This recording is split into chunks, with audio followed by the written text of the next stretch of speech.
Teaching के different objectives proposed हैं। One is given by Bloom, one is given by Gagne, Simpson, SOLO taxonomy. तो different objectives हैं teaching के। Quadripolar में बोलते हैं 4 चीजों की जरूरत होती है to teach: teacher, student, curriculum as well as the environment जिसमें हम स्टूडेंट को पढ़ा रहे हैं। जब आप डेटा एनालाइज करते हो तो अब वहां पे बहुत सारे मैथमेटिकल कैलकुलेशंस आते हैं, उसके लिए भी वी हैव टूल्स। तो अब हमें मैथमेटिकल कैलकुलेशन खुद करने की जरूरत नहीं है, टूल्स होते हैं आपके पास।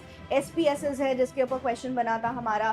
तो देर आर डिफरेंट टूल्स जो हम यूज करेंगे, तो वो भी ICT टूल्स के अंदर आएगा। स्ट्रैटेजी फॉर पेपर 1, 6 मंथ्स के अंदर हमारी पेपर 1 की क्या स्ट्रैटेजी रहनी चाहिए, कैसे हम पेपर 1 को अपने प्रिपरेशन में इनकॉर्पोरेट करके चलें जिससे कि हमारी पेपर 1 की एक अच्छी तैयारी हो सके and we can score maximum marks in paper 1। क्योंकि पेपर 1 में जितने भी अच्छे हमारे मार्क्स आएंगे उतना ज्यादा हमारा जो सक्सेस का चांस है, JRF का चांस है, नेट का चांस है, वो बढ़ेगा। बिकॉज पेपर 1 के अंदर अगर आपने मैक्सिमम स्कोर कर लिया, पेपर 2 में भी आपने अच्छा किया है, तो आपका JRF पक्का हो जाएगा। श्योर शॉट चांस होगी आपकी टू क्लियर द JRF। लेकिन अगर आप पेपर 2 ही लेके चलोगे और पेपर 1 आपका वीक रह गया तो JRF आपसे मिस हो जाएगा एंड बहुत ज्यादा चांस है कि नेट भी आपके हाथ से निकल जाए। सो इसलिए पेपर 1 आपको साथ साथ लेके चलना है। और कैसे करें पेपर 1 की प्रिपरेशन, ऑल्सो क्या करें क्या नहीं करें पेपर 1 की प्रिपरेशन में, ये सारी चीजें आज के सेशन में मैं आपके साथ डिस्कस करूंगी कि किस तरह से पेपर 1 लेके चलना है आपको। बिकॉज पेपर 1 वो सब्जेक्ट होता है जिसको हमने ना हमारे स्कूल में पढ़ा होता है, ना हमने ग्रेजुएशन पोस्ट ग्रेजुएशन कहीं भी नहीं पढ़ा होता है। सो पेपर 1 की तैयारी हमें कैसे करनी है, पेपर 1 किस तरह से अपनी प्रिपरेशन के अंदर लेके चलें जिससे कि हमारा पेपर 1 अच्छे से प्रिपेयर हो जाए। बिकॉज पेपर 1 का सिलेबस बहुत लेंदी है। अगर आपने देखा होगा 10 यूनिट्स हैं, then there are diverse subjects like teaching है, फिर रिसर्च है, इसके अलावा लॉजिकल रीजनिंग है, ICT दे दिया है, मैथ्स है, DI है। सबसे ज्यादा स्टूडेंट्स इसी के लिए परेशान होते हैं, मैथ्स एंड DI, स्पेशली वो स्टूडेंट्स जो आर्ट्स बैकग्राउंड के होते हैं। Then there is higher education, फिर पीपल डेवलपमेंट एनवायरनमेंट है, तो कुछ करंट अफेयर्स भी हमसे पेपर 1 में पूछे जाते हैं। मतलब paper 1 is very diverse, very lengthy. So कैसे हम इसको अपनी प्रिपरेशन में लेके चले जिससे कि हमारा एग्जामिनेशन तक बहुत अच्छे से तैयारी हो जाए, और सिर्फ तैयारी नहीं हो, हम मैक्सिमम क्वेश्चंस आंसर कर सके। This is the main agenda, right. तो चले आज के इस टॉपिक में मैं आपको बताती हूँ, इस सेशन में बताती हूँ कि किस तरह से आप प्रिपरेशन करोगे। सो 180 डेज स्ट्रैटेजी मैं बताऊंगी, 6 मंथ्स की बताऊंगी। अगर आप अभी प्रिपरेशन स्टार्ट करोगे, पेपर 1 की तैयारी अभी से शुरू करोगे, तो बहुत एफर्टलेसली आपको लास्ट में मोमेंट में जाके बहुत पैनिक नहीं करना पड़ेगा पेपर 1 के लिए। आप अभी से लेके चलोगे पेपर 1, थोड़ा टाइम दोगे, दिन में 1 घंटे आपने दे दिए, 1.5 घंटे दे दिए अपनी प्रिपरेशन को, पेपर 1 के 6 मंथ्स के अंदर आपका पेपर 1 बहुत अच्छे से तैयार हो जाएगा। सो चले let's dive into the session, let's start with the topic. अब पेपर 1 की अगर मैं प्रिपरेशन की बात करूँ ना, सो पेपर 1 की प्रिपरेशन में आपको 3 बातों का ख्याल रखना है। वो 3 बातें क्या है मैं अपने ऊपर लिख के आपको दिखाती हूँ। वो 3 बातें हैं कि आपको सबसे पहले तो आपका सिलेबस बहुत थरली पता होना चाहिए, ठीक है।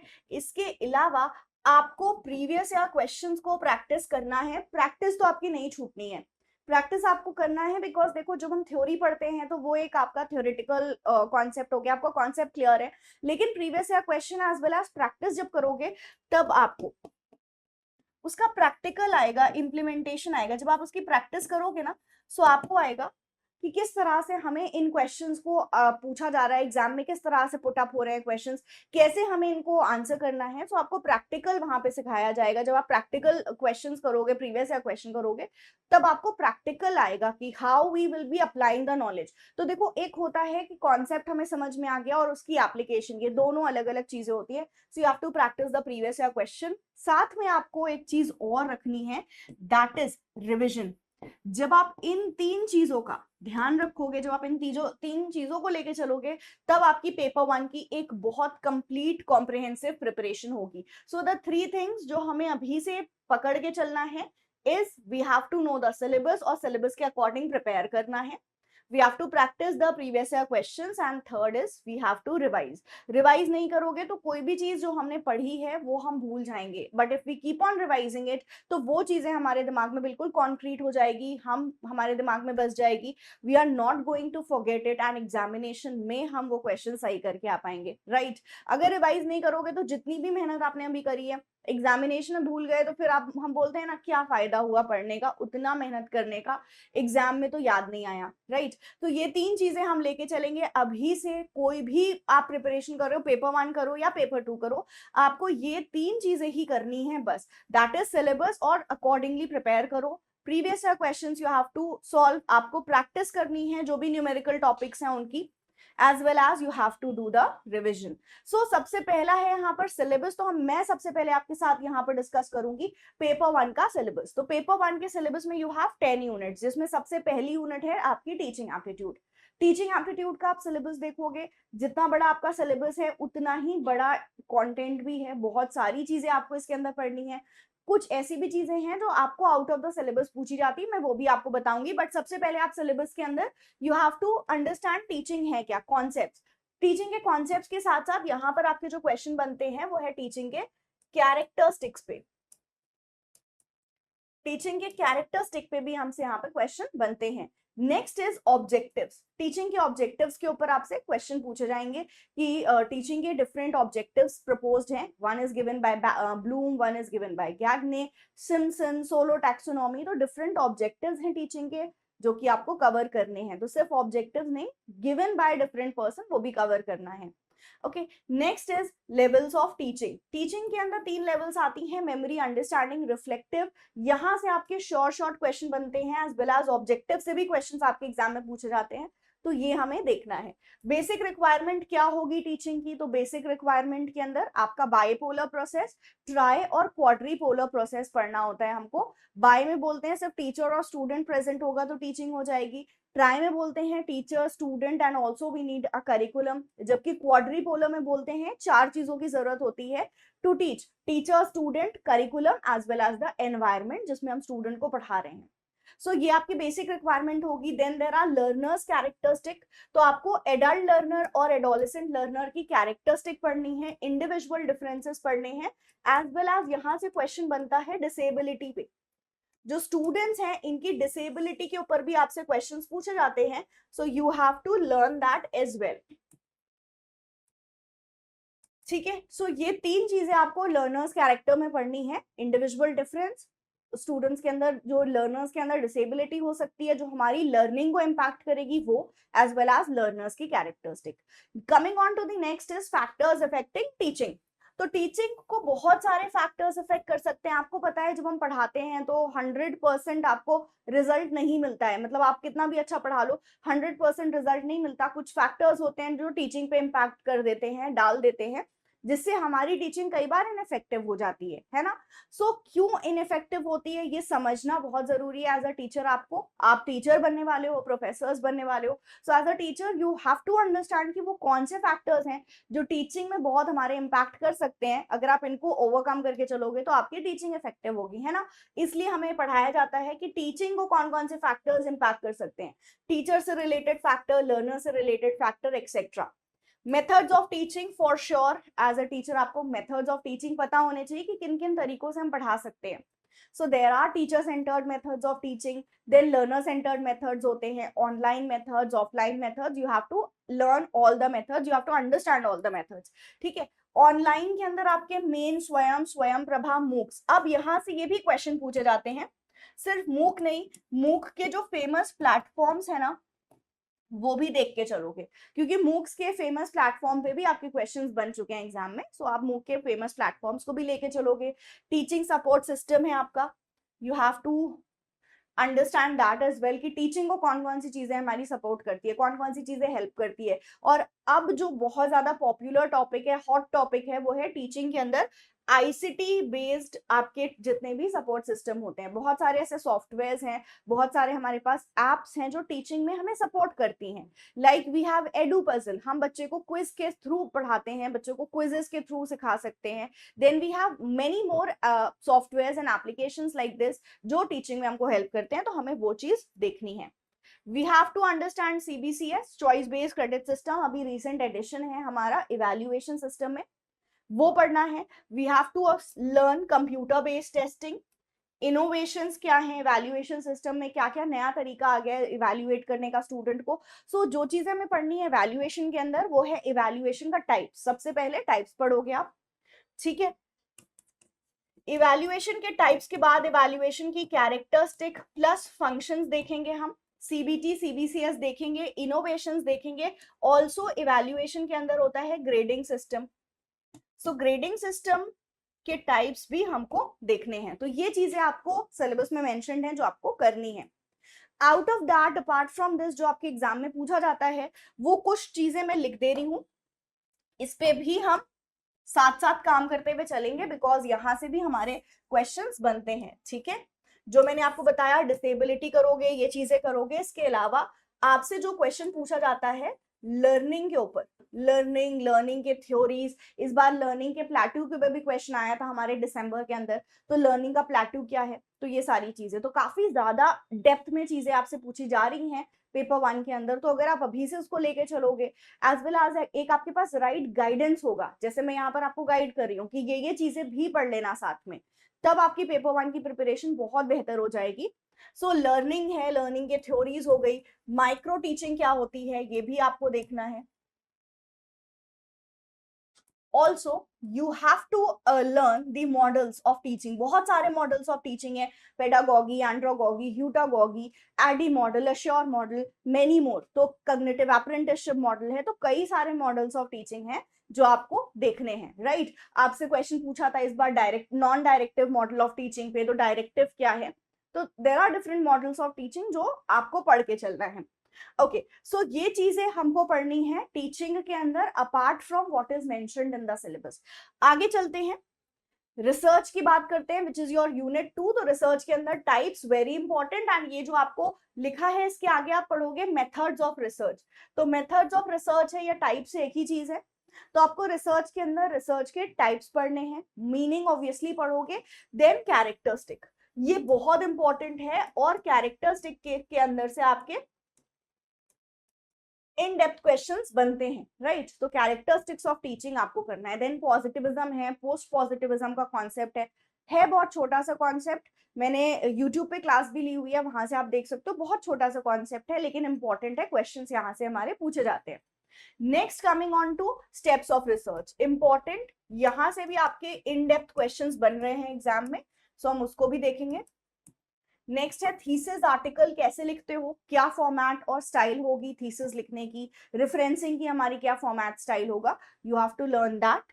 Then application of ICT, ICT का कैसे एप्लीकेशन होगा रिसर्च के अंदर, हम कैसे आईसीटी के सॉफ्टवेयर्स को या आईसीटी टूल्स को यूज करते हैं रिसर्च के अंदर, जैसे आईसीटी की प्री डेटा एनालिसिस फेज में डेटा कलेक्शन के लिए हम आईसीटी टूल्स यूज करते हैं, जैसे शोध गंगा है, शोध गंगोत्री है, गूगल स्कॉलर है, डिफरेंट आपके पास प्लेटफॉर्म है जहां से आप लिटरेचर रिव्यू करते हो, लिटरेचर दो जो पहले रिसर्चेस हो गई हैं उनको जाके पढ़ते हो, देन अकॉर्डिंगली जब डेटा कलेक्ट कर रहे होते हो तब आपको आईसीटी टूल्स की जरूरत पड़ती है, जैसे आपके पास सर्वे मंकी है, क्वालिट्रिक्स है, ये सारा।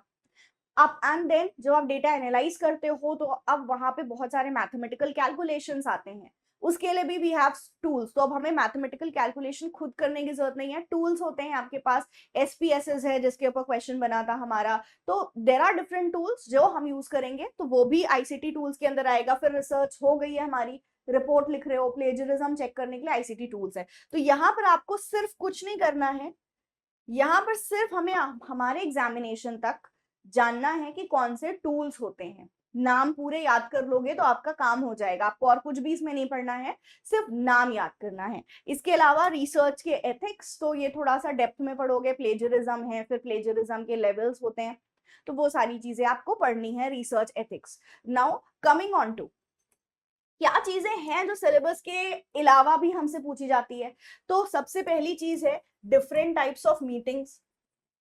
डिफरेंट टाइप्स ऑफ मीटिंग्स मतलब जैसे सेमिनार है, सिंपोजियम है, कलीकुअम है, एक्सेट्रा, ये आपसे पूछा जाएगा, सो इसके लिए आपको तैयारी करनी है। देन नेक्स्ट इज कि आपसे जो इसके अंदर पूछा जाता है वो हाइपोथेसिस टेस्टिंग। अब हाइपोथेसिस टेस्टिंग वैसे तो स्टेप्स के अंदर ही आ जाता है, लेकिन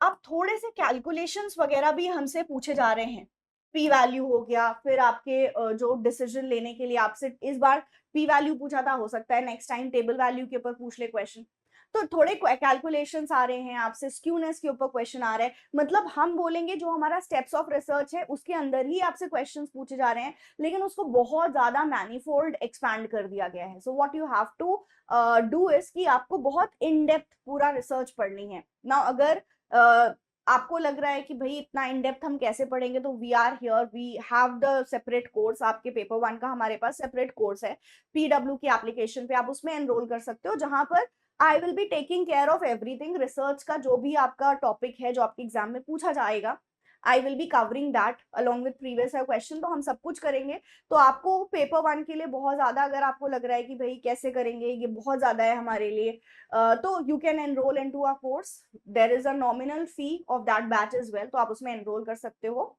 एंड पेपर 1 आप मेरे साथ सीखो in a fun way, maths DI Nishant sir will be taking, so in a fun way we'll be doing paper 1, जो बहुत एफर्टलेसली आपका पेपर 1 की तैयारी करा देगा। अदरवाइज आप इन टॉपिक्स को खुद भी प्रिपेयर करके कर सकते हो। सो मैं आपको टॉपिक्स लिख के दे देती हूँ जो आपको करना है। नाउ मीटिंग्स हो गया, सेमिनार, सिंपोजियम, हाइपोथेसिस टेस्टिंग के ऊपर हमारे क्वेश्चंस बन जाते हैं, जो कि मेंशन नहीं है सिलेबस में, बट यस आपको इसकी भी ध्यान रखना है। ऑल्सो हमसे इस बार कुछ ऐसे टर्म्स हर रिसर्च के अंदर, या हम बोल सकते हैं कुछ बायसेस होती हैं रिसर्च के अंदर जब हम रिसर्च कर रहे होते हैं, जैसे एक्सपेरिमेंटर बायस हो गया आपका, there is Hawthorne effect, there is Pygmalion effect, तो डिफरेंट टाइप्स ऑफ बायसेस के ऊपर क्वेश्चंस पूछे जाते हैं। सो ये सारी चीजें आपको प्रिपेयर करनी है अंडर रिसर्च एप्टीट्यूड। फाइन, चलो now coming on to reading comprehension. Reading comprehension में आपको एक पैसेज दिया होगा एंड उस पैसेज पे होंगे 5 क्वेश्चंस जो आपको सॉल्व करने होंगे। तो रीडिंग कॉम्प्रिहेंशन के लिए अलग से आपको कुछ नहीं करना है, मतलब इसके लिए कुछ पढ़ना नहीं है, कोई थ्योरी नहीं आपको पढ़नी है, but you have to practice. अब रीडिंग कॉम्प्रिहेंशन अगर अभी से आपने शुरू कर दिया एंड आप एवरी वीकेंड पे, अगर आप एवरी वीकेंड पे अपना 10-15 मिनट्स दे दोगे ना, and you just solve 1 reading comprehension, ठीक है, ज्यादा कर दोगे तो बहुत अच्छा होगा, 2 रीडिंग कॉम्प्रिहेंशन सॉल्व कर लोगे तो बहुत अच्छा होगा, नहीं तो 1 रीडिंग कॉम्प्रिहेंशन तो हम कर ही सकते हैं। सो 1 रीडिंग कॉम्प्रिहेंशन हमको प्रैक्टिस करना है हर वीकेंड। तो आप इस बात को अभी से आप मतलब अपने रूटीन में डाल लो कि वीकेंड है तो रीडिंग कॉम्प्रिहेंशन प्रैक्टिस करना है। रीडिंग कॉम्प्रिहेंशन प्रैक्टिस कौन से करने हैं ये भी बहुत इंपॉर्टेंट है। अब बैंक का उठा के या कहीं और के जो एग्जाम होते हैं, आपके कोई भी दूसरे एग्जाम, वो मत लेके करना, आप यूजीसी नेट के रीडिंग कॉम्प्रिहेंशन को प्रैक्टिस करना। And when you are practicing ना, जब क्वेश्चंस गलत होंगे कोई बात नहीं, अच्छा है क्वेश्चंस गलत हो रहे हैं, हम उसी से सीखेंगे, लेकिन आपको सीखना जरूर है उससे। क्वेश्चन की डिमांड अलग होती है और उसके बेसिस पे हमें आंसर अकॉर्डिंगली करना होता है। अब जब आप क्वेश्चंस प्रैक्टिस कर रहे हो, जो गलती हो रही है आप समझो कि यहाँ पे क्वेश्चन हमसे क्या डिमांड कर रहा था और मुझे इसको किस तरह से आंसर करना चाहिए था, राइट। सो जब भी हम रीडिंग कॉम्प्रिहेंशन प्रैक्टिस कर रहे हैं, एवरी वीकेंड आप 10-15 मिनट्स प्रैक्टिस कर रहे हो, तो just give it 10 minutes more to analyse your mistake.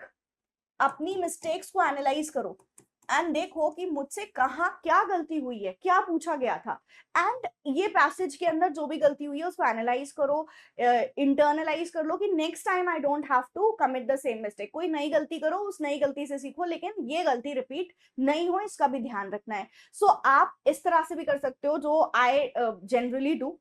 जब भी कोई गलती हो जाए ना, अब आपको ये भी है कि भाई मुझे ये याद भी रखना है और इम्प्रूव भी करना है, ये नहीं है कि गलती हो गई छोड़ दिया, आज हमने सोच लिया कि हाँ ये गलती हुई थी, नेक्स्ट वीक जब प्रैक्टिस करोगे ना भूल जाओगे। सो आप जब नेक्स्ट वीक प्रैक्टिस करने लगोगे और आपको ये गलती दोबारा नहीं हो, इसके लिए पूरे हफ्ते का प्रोसेस लगेगा। वो क्या प्रोसेस होगा, गलती जो हुई है ना उसको एक छोटे से पेपर में आप पॉइंट्स में लिख दो कि मैंने क्वेश्चन को नहीं समझा था, क्वेश्चन की अंडरस्टैंडिंग में प्रॉब्लम थी, ठीक है, या मैंने बहुत जल्दी जल्दी क्वेश्चंस पढ़े थे, I was so in so much Hari, right. या आप लिख सकते हो अगर आपसे कोई गलती ऐसी हुई है कि आपने वर्ड के मीनिंग को समझने में दिक्कत करी थी, तो वर्ड की मीनिंग का एरर था, तो उस वर्ड को लिख लो और उसकी मीनिंग लिख लो, एंड उसको आपने पूरे हफ्ते जहां पर भी आप जो पढ़ रहे हो, आपका एक डेडिकेटेड स्पेस होना चाहिए पढ़ाई का।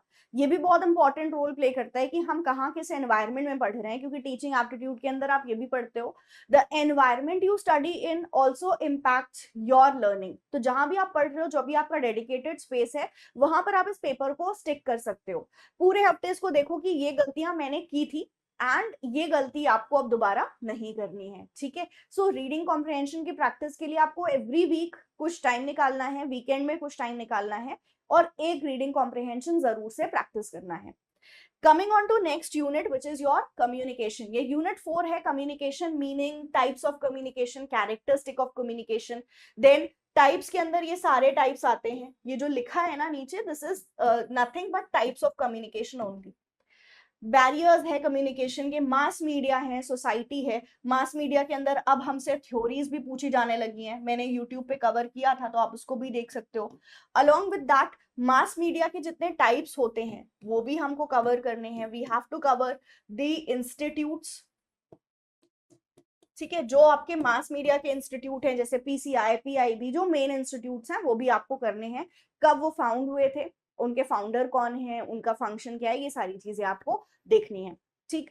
अपार्ट फ्रॉम दिस कम्युनिकेशन का सिलेबस बस इतना ही है, बहुत छोटा सा दिया है, लेकिन क्वेश्चंस आपके कम्युनिकेशन के बहुत ज्यादा कह सकते हो, उसमें बहुत वैरायटी होती है, बहुत डिफरेंट आपके क्वेश्चन फ्रेम होते हैं। तो जो टॉपिक है ये तो हमें पढ़ना है, बट इसके अलावा कुछ ऐसे टॉपिक्स हैं जहां से हमारे क्वेश्चन बन जाते हैं। लाइक फॉर एग्जाम्पल आपसे क्वेश्चन जो बहुत पूछे जाते हैं वो है मॉडल्स ऑफ कम्युनिकेशन के ऊपर। मॉडल्स ऑफ कम्युनिकेशन के अंदर आपसे जो क्वेश्चन बनता है वो है ट्रांजैक्शनल मॉडल ऑफ कम्युनिकेशन से।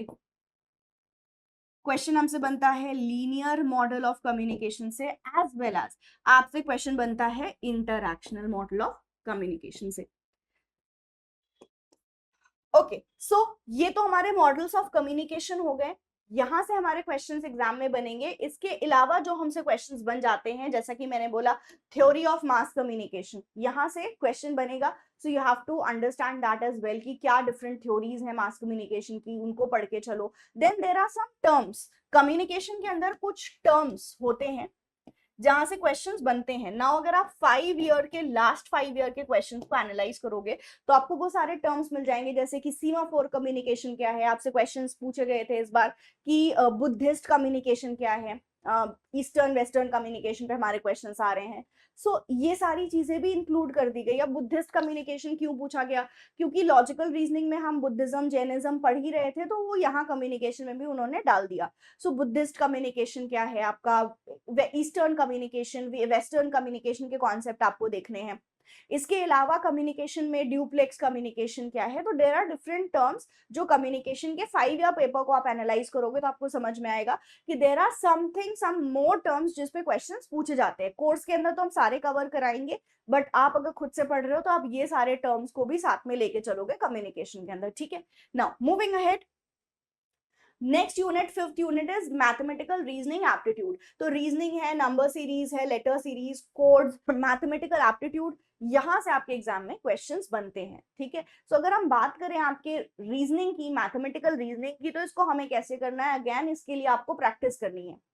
सो कैसे हमें अपनी प्रैक्टिस के अंदर टाइम को डिवाइड करना है, हम किस तरह से अपने प्रिपरेशन करेंगे। सो मैं आपको यहाँ पर एक थोड़ा सा तरीका बताती हूँ कि जब आप प्रिपरेशन कर रहे हो ना, सो दो आपके पार्ट्स होते हैं सिलेबस के, थ्योरी एंड प्रैक्टिकल। प्रैक्टिकल के अंदर आपके 3 आएंगे units, that is maths, DI and reading comprehension. बाकी सारे आपके यूनिट्स कैसे हैं, थ्योरी है, जिसमें teaching, research, logical reasoning, higher education, people development, environment etcetera आते हैं। सो जब आप प्रिपरेशन कर रहे हो, अभी से 6 महीने की प्रिपरेशन कर रहे हो, तो आप इसमें इस तरह से लेके चलोगे कि जैसे आज का दिन आप अभी से लेके 4 महीने तक का अपना टाइम डिवाइड करोगे, और ये 4 महीने के अंदर पूरा जो मैं सिलेबस आपको यहाँ बता रही हूँ ना, उसको पूरा डिवाइड कर लेना कि आज के दिन ये करना है, आज के दिन ये करना है।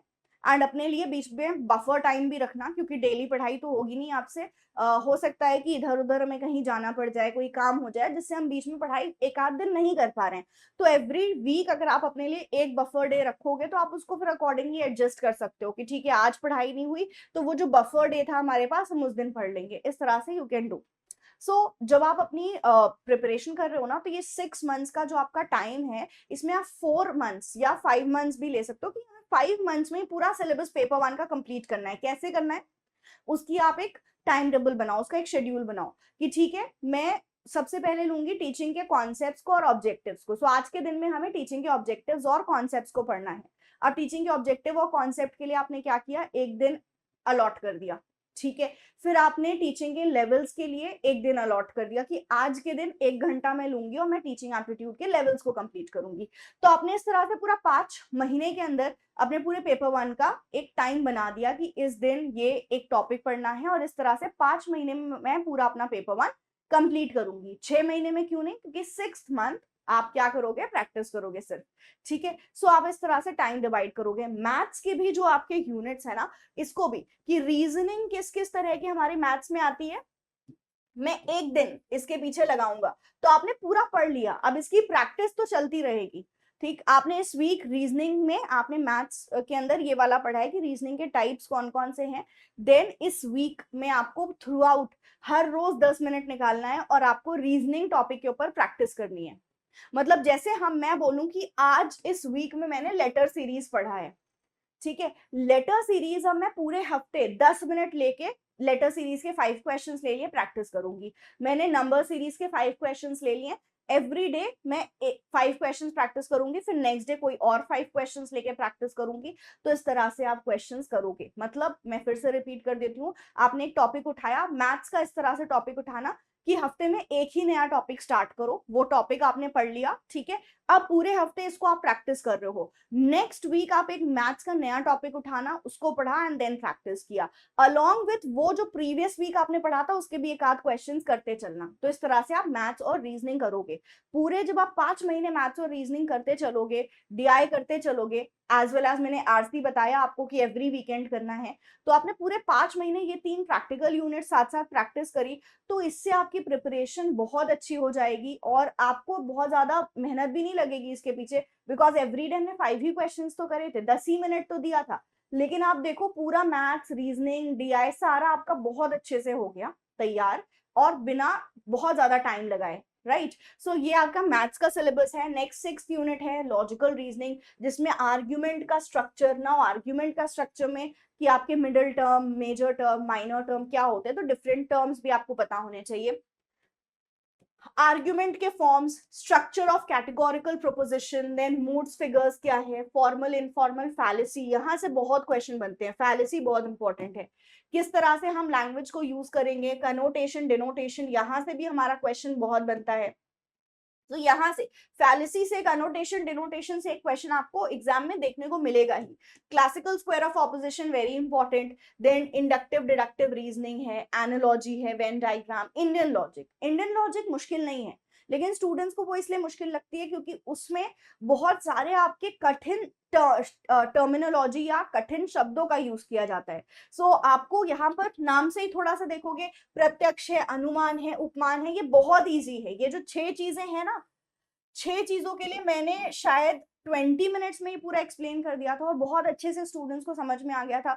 देन उन्होंने उस पर क्वेश्चंस भी किए थे जब मैंने यूट्यूब पे क्लास ली थी। तो है बहुत आसान, बस यस यहाँ पे हमें थोड़ा सा शब्दों में हम उलझ सकते हैं या हमें टर्म्स परेशान कर सकते हैं, बट डोंट वरी, वो भी हो जाएगा। लॉजिकल रीजनिंग में आपको स्ट्रक्चर है, काइंड ऑफ अनुमान है, व्याप्ति, ये सारी चीजें देख के चलनी है। नाउ लॉजिकल रीजनिंग में ऐसा नहीं है कि आउट ऑफ द सिलेबस कुछ पूछा जाता है, यही है जो आपके एग्जाम में पूछा जाता है। इसी सिलेबस के अंदर से आपसे क्वेश्चंस पूछे जाएंगे। जैसा कि मैंने बोला, आपको क्लासिकल स्क्वायर ऑफ ऑपोजिशन से क्वेश्चन देखने को मिलेगा, फैलेसी हो गया, कनोटेशन हो गया, डिनोटेशन हो गया, फॉर श्योर यहाँ से क्वेश्चंस एग्जाम में पूछे जाएंगे। Now coming on to data interpretation, ये भी आपको वही करना है कि आपको एवरी डे 5 क्वेश्चंस प्रैक्टिस करने हैं। कैसे? पहले मैथ्स रीजनिंग कर लो आप, ठीक, फिर डीआई शुरू करना। तो डीआई में आपने आज एक टॉपिक लिया, जैसे पाई चार्ट ले लिया, आज इस हफ्ते मैं सिर्फ पाई चार्ट पढ़ूंगी और डेली 5 क्वेश्चंस करूंगी। तो इस तरह से एक हफ्ते में आपका एक टॉपिक तैयार हो गया डीआई का, नेक्स्ट वीक एक नया टॉपिक शुरू करो, तो इनकॉर्पोरेट इसको साथ साथ करो, मतलब थ्योरी तो हमारी चलती रहेगी साथ साथ, बट डीआई मैथ्स इस तरह से चलेगा कि आज मैंने एक टॉपिक लिया है, इस वीक में एक टॉपिक स्टार्ट किया है, पूरे हफ्ते इसको पढ़ूंगी, देन नेक्स्ट मैं दूसरी टॉपिक लूंगी, इस तरह से, ठीक है। कमिंग ऑन टू नेक्स्ट आपका आईसीटी, तो आईसीटी के अंदर आपके टर्मिनोलॉजी हो गया, इंटरनेट के बेसिक्स, डीआई है, डिजिटल इनिशिएटिव्स हैं आपके, यू हैव आईसीटी गवर्नेंस। इसके अलावा आपसे जो क्वेश्चंस एग्जाम में पूछे जा रहे हैं वो है कन्वर्जन के ऊपर। कन्वर्जन्स के ऊपर बहुत क्वेश्चंस पूछे जाते हैं कि बाइनरी से आप ऑक्टल में कन्वर्ट करो, बाइनरी से डेसिमल में कन्वर्ट करो, ऐसे क्वेश्चंस आपके एग्जाम में मिलते हैं आपको देखने को। मेमोरी से बहुत क्वेश्चंस आते हैं, सो आपको मेमोरी का सीक्वेंस में लगाओ, ये सारे क्वेश्चंस आईसीटी के अंदर बनते हैं। सो क्वेश्चंस अच्छे होते हैं, अगर आप इस पे प्रैक्टिस करोगे, आप इसके बेसिक्स को देख के चलोगे तो आपके क्वेश्चंस भी बन जाएंगे। सो यस, आईसीटी हो गया, बेसिक्स हो गया, डीआई हो गया, मतलब डीआई मैं बोल रही हूँ डिजिटल इनिशिएटिव्स को, ठीक है, कि क्या क्या डिजिटल इनिशिएटिव्स लिए गए हैं हायर एजुकेशन के अंदर, क्या क्या नए आईसीटी आपके टूल्स यूज हो रहे हैं, ये सारी चीजें you have to go through. Next आते हैं पीपल डेवलपमेंट एनवायरनमेंट पे। पीपल डेवलपमेंट एनवायरनमेंट का जो आपका सिलेबस है, यहाँ से क्वेश्चंस आएंगे। समिट्स पे बहुत क्वेश्चंस आपके बनते हैं, जैसे मॉन्ट्रियल प्रोटोकॉल हो गया, पेरिस एग्रीमेंट हो गया, सोलर अलायंस हो गया, यहाँ से क्वेश्चंस बनते हैं। इसमें आपको एक चीज जो और लेके चलनी है वो है करंट अफेयर्स, ठीक है। सो करंट अफेयर्स को भी हमको लेके चलना है, करंट अफेयर्स से भी आपको क्वेश्चंस पूछे जाते हैं। अच्छा, पीपल डेवलपमेंट एनवायरनमेंट आपको सिलेबस देख के बड़ा बेसिक सा लगेगा कि नेचुरल हैजार्ड्स हैं, उनको कैसे मिटिगेट करेंगे, नेचुरल एनर्जी रिसोर्सेज हैं आपकी, जैसे सोलर है, विंड है, सॉइल है, यस बेसिक है आपका सिलेबस, लेकिन क्वेश्चंस थोड़ा सा एडवांस लेवल पे आते हैं। सो आपको पहले तो थ्योरी पढ़नी है अच्छे से, प्रीवियस या क्वेश्चन प्रैक्टिस करोगे, फिर आपको क्वेश्चंस का थोड़ा सा डिमांड समझ में जब आएगा तो अकॉर्डिंगली आप उसको प्रैक्टिस करके समझ लोगे, तो it will be completely clear to you. Environment से हमारे करंट अफेयर्स के भी क्वेश्चन आते हैं, तो करंट अफेयर्स भी हम जो हमारे सिलेबस से रिलेटेड है, जैसे कुछ भी नया आपके कोई नई लेट्स से कि कुछ भी नया आपका डिस्कवर हुआ कि किस तरह से हम अपने पोल्यूशन को कम कर सकते हैं, कोई नई टेक्नोलॉजी आई, आपको वो देखना है। आपको कोई भी नई समिट हो रही है, G20 हुआ, तो G20 का आपको ऑब्जेक्टिव देख लेना है कि क्या हुआ था, कौन कौन से कंट्रीज ने पार्टिसिपेट किया था, ये सारी चीजें आपको पता होनी चाहिए। तो करंट अफेयर्स देखना है, लेकिन एनवायरमेंट से जुड़े हुए करंट अफेयर्स को ही हमको देखना है, ठीक है, और दैट टू जो हमारे सिलेबस में टॉपिक्स मेंशन्ड है उन्हीं से रिलेटेड। अच्छा, coming on to higher education, so higher education के अंदर एंशियंट इंडिया के जो भी आपके लर्निंग इंस्टीट्यूट्स हैं, फिर हायर एजुकेशन हमारा कैसे इवॉल्व हुआ, oriental, conventional, non conventional learning क्या है, क्या होती है, देन आपको रैंकिंग भी देखना है, NIRF रैंकिंग, कौन से आपके इंस्टीट्यूट्स हैं जो आपके टॉप में आते हैं, इंडियन इंस्टीट्यूट हैं जो कौन से टॉप में आते हैं NIRF के according. Then you have professional technical skill based education क्या होती है, कौन कौन से कोर्सेज इनके अंदर आते हैं, value education, environment education, policy है, गवर्नेंस है, एडमिनिस्ट्रेशन है, देन इसी से जुड़े हुए आपके करंट अफेयर्स। तो ये पेपर 1 का आपका सिलेबस है। अब सिलेबस हमें पता हो गया, इससे रिलेटेड मैंने आपको बोला 3 चीजें ही करनी है। सिलेबस, इसको प्रिपेयर करो, कैसे टाइम डिवाइड करना है मैंने आपको बताया कि ये 5 मंथ्स में आप ऐसे प्रैक्टिस मतलब अपना पूरा टाइम डिवाइड करके चलोगे कि मैं 7 थ्योरी लूंगी एंड उसको मैंने डे वाइज डिवाइड कर दिया है। बफर टाइम भी हम बीच बीच में रखेंगे। अब अभी से सोच लो इस 5 महीने में क्या क्या हमारे इवेंट्स होने वाले हैं, क्या कुछ घर में होने वाला है, उसके अकॉर्डिंग आप अपना बफर टाइम डिसाइड करके अपनी प्रिपरेशन को, जो भी आपके टॉपिक्स हैं उनको डिवाइड कर दो। अब दिन में मैं कितने घंटे दूं पेपर 1 को, ये भी बहुत इंपॉर्टेंट क्वेश्चन होता है। तो आप अगर 5 महीने लेके चल रहे हो, सो पेपर 1 में थ्योरी आपने 1 से 2 घंटे दे दिए, बस 1 से 2 घंटे आपने दिन में पेपर 1 के दे दिए। एंड देन 10 मिनट जो मैंने बोला है कि आपको एवरीडे मैथ्स के प्रैक्टिस को या डीआई के प्रैक्टिस को देना है। वीकेंड्स में आपको आरसी करना है। सो आपको बहुत ज्यादा नहीं करना है कि नहीं 4 घंटे पढ़ेंगे, 6 घंटे पढ़ेंगे, नहीं 1 घंटे भी पढ़ लो पेपर 1, लेकिन क्वालिटी पढ़ लो। ये नहीं कि अच्छा 1 घंटे पढ़ रही हूँ फिर किसी का फोन आ गया तो मैं वो देखने लग गई, ठीक, या कोई नोटिफिकेशन आ गई या कोई नई वीडियो आ गई तो वो देखने लग गई, उसी में कोई आ भी रहा है, आपसे बात भी कर रहा है, नहीं, 1 घंटे बिल्कुल क्वालिटी होने चाहिए, रूम लॉक करके बैठो, 1 घंटे सिर्फ पढ़ना है और उठना है, तो 1 घंटा भी बहुत सफिशिएंट होगा अगर आप अभी 5 महीने का टारगेट रख के चल रहे हो, ठीक है। सो इस तरह से हमें 1 घंटा, 1.5 घंटा, 2 घंटा पेपर 1 को दे दो। एंड दूसरा कि जब हम पेपर 2 की बात करेंगे तो वो साथ साथ ही लेके चलोगे आप। सो 5 मंथ्स में आपने अपने पेपर 1 को इस तरह से डिवाइड कर लिया, डीआई रोज होगा, मैथ्स रोज होगा, आरसी एवरी वीक होगा, आपको इस तरह से उसको लेके चलना है। नाउ सेकेंड थिंग इज कि हमारा जो लास्ट का 1 महीना बचेगा उसमें हमें क्या करना है, तो उसमें आपको पूरा प्रैक्टिस करनी है, जितने ज्यादा से ज्यादा हो सके आप प्रैक्टिस करो, मॉक टेस्ट लगाओ, आपके वो टॉपिक्स जब आप प्रैक्टिस कर रहे हो आपको लग रहा है कि नहीं अभी ये वीक है उनको पढ़ लो, तो इस तरह से हम चलेंगे कि हम अपनी टॉपिक्स पढ़ रहे हैं, पूरे 5 मंथ्स उसका रिवीजन भी करते चल रहे हैं, वीकेंड्स पे आपने जो पूरे हफ्ते पढ़ा है उसको रिवाइज कर लो, देन लास्ट में आके आपने अपनी टॉपिक को जो 1 महीना रहेगा उसमें आप ज्यादा से ज्यादा प्रैक्टिस करोगे, अब रिवीजन करोगे, ये सारी चीजें you have to do in the last month. तो ये 6 महीने की आपकी पूरी प्रिपरेशन स्ट्रैटेजी रहेगी। सो आई बिलीव ये बड़ा कॉम्प्रिहेंसिव सा एक सेशन था आपके लिए और आपको समझ में आया होगा कि कैसे हमें हमारी प्रिपरेशन करनी है पूरे 6 महीने में पेपर 1 की। नाउ पेपर 1 के लिए हमें ज्यादा मैं एम्फसाइज यहाँ पर इसलिए कर रही हूँ क्योंकि पेपर 1 थोड़ा हमारे लिए नया होता है, पेपर 2 तो हमें ऑलरेडी पता होता है, उस पर हम स्ट्रैटेजाइज कर सकते हैं, समझ सकते हैं किस चीजों में हमें ज्यादा मेहनत की जरूरत है, किन यूनिट्स में, किन यूनिट्स को हमारा जो है पहले से हमें तैयार है या ठीक है उसको हम मैनेज कर लेंगे। बट पेपर 1 बिल्कुल नया होता है तो उसकी एक बिल्कुल नए सिरे से हमको तैयारी शुरू करनी है और उसको पूरा अच्छे से प्रिपेयर करके हमें एग्जाम में मैक्सिमम क्वेश्चन सही करने हैं, बिकॉज यहाँ पेपर 1 अगर हमारा सही हो गया तो पेपर जो है 2 में अगर आपने अच्छा कर लिया तो जेआरएफ पक्का हो जाएगा आपको, राइट। सो इसलिए पेपर 1 की प्रिपरेशन में आप ये स्ट्रैटेजी को फॉलो करके देखो, definitely you will get very good result.